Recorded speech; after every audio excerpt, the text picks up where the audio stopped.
అందరికీ నమస్కారం. Welcome back to my YouTube channel. So మనకి రీసెంట్గా సెలెక్ట్ అయిన క్యాండిడేట్స్ అందరికీ ప్రజెంట్ డాక్యుమెంట్ వెరిఫికేషన్ అయితే జరుగుతుంది కదా. మనకి డాక్యుమెంట్ వెరిఫికేషన్లో భాగంగా చాలా డాక్యుమెంట్స్ అయితే తీసుకెళ్లాల్సి ఉంటుంది. అందులో ఒకటి వచ్చేసి health certificate. So health certificate అనేది ఏ ఫార్మాట్లో ఉండాలి, ఎవరితో ఫిల్ చేయించాలి అని చాలామందికి డౌట్స్ అయితే ఉంటాయి కదా. అవన్నీ నేను ఈ వీడియోలో అయితే క్లియర్గా ఎక్స్ప్లెయిన్ చేస్తాను. సో వీడియోని ఎక్కడ స్కిప్ చేయకుండా చివరి వరకు చూడండి. వీడియో నచ్చితే తప్పకుండా లైక్ చేయండి. అండ్ ఇలాంటి అప్డేట్స్ కనుక మీరు మిస్ కావద్దు అనుకుంటే ఛానల్ని సబ్స్క్రైబ్ చేసుకోండి. సో మనకి హెల్త్ సర్టిఫికేట్ వచ్చేసి ప్రజెంట్ నేను చూపిస్తున్నాను కదా, ఈ ఫార్మాట్లో అయితే ఉంటుంది. సో ఈ హెల్త్ సర్టిఫికేట్ అనేది ఎలా ఫిల్ చేయాలి అనేది కూడా ఒకసారి చూద్దాము. సో ఇక్కడ మనకి హెల్త్ సర్టిఫికేట్ ఉంటుంది. ఫస్ట్ వచ్చేసి డాక్టర్, ఇక్కడ డాక్టర్ నేమ్ రాయాల్సి ఉంటుంది. అంటే ఈ సర్టిఫికేట్ అనేది మీరు ఫిల్ చేయాల్సి ఉండదు, డాక్టర్ గారే ఫిల్ చేస్తారు. సో ఇక్కడ డాక్టర్ నేమ్ ఫస్ట్ కాలంలో. Next do hereby certify that I have examined Shri or Shrimati. So ఎవరైతే మనకి క్యాండిడేట్ సెలెక్ట్ అయ్యారో ఆ క్యాండిడేట్కి సంబంధించిన నేమ్ అనేది సెకండ్ బ్లాంక్లో రాయాల్సి ఉంటుంది. నెక్స్ట్ వచ్చేసి a candidate in the Indian post department and cannot discover that he or she has any disease communicable or otherwise constitutional affection or bodily infirmity except. So ఇక్కడ ఈ third blank ఉంది కదా, అక్కడ NIL అంటే మీకు spread అయ్యేటటువంటి communicable diseases ఏవీ లేవు అనేసి డాక్టర్ సర్టిఫై చేయాల్సి ఉంటుంది.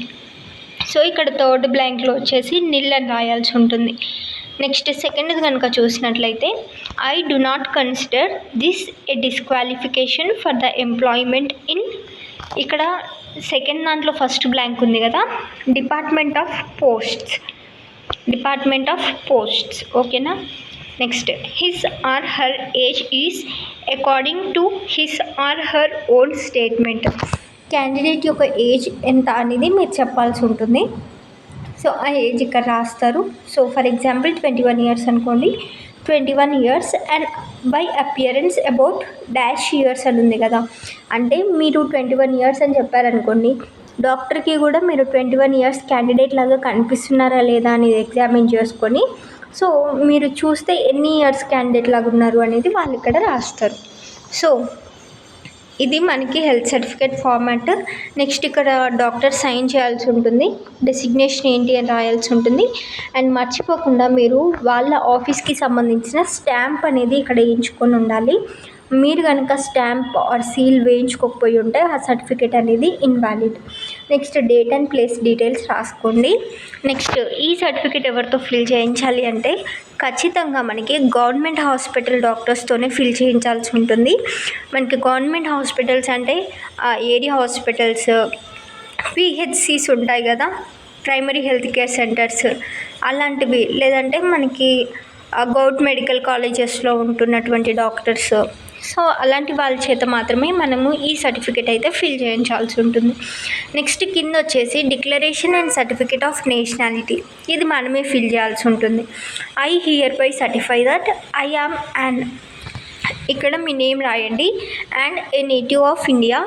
I also declare that I have not been pronounced unfit for government employment by a medical board or any other duly constituted medical authority.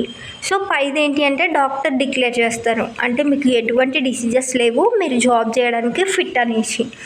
So next కింద దాంట్లో ఏంటి అంటే మీరు క్యాండిడేట్ రెస్పాన్సిబిలిటీ తీసుకోవాలన్నమాట. నేను అంతకుముందు చెక్ చేయించుకున్న ఏ హాస్పిటల్లో కూడా నాకు డిసీజెస్ ఏవీ లేవు, ఉన్నా కూడా అవి ఈ గవర్నమెంట్ జాబ్కి అన్ఫిట్ అయ్యేలాంటి డిసీజెస్ అయితే కాదు అనేసి మీరు డిక్లరేషన్ ఇవ్వాలి. నెక్స్ట్ ఇక్కడ కింద మీ సైన్ చేయాల్సి ఉంటుంది. తర్వాత ఇక్కడ డేట్ అండ్ ప్లేస్. సో ఇది మనకి హెల్త్ సర్టిఫికేట్ యొక్క ఫార్మాట్ అండి. ఇంకా ఫర్దర్గా ఏమైనా డౌట్స్ ఉంటే కమెంట్ సెక్షన్లో కమెంట్ చేయండి, తప్పకుండా రిప్లై ఇవ్వడానికి ట్రై చేస్తాను. Thank you very much.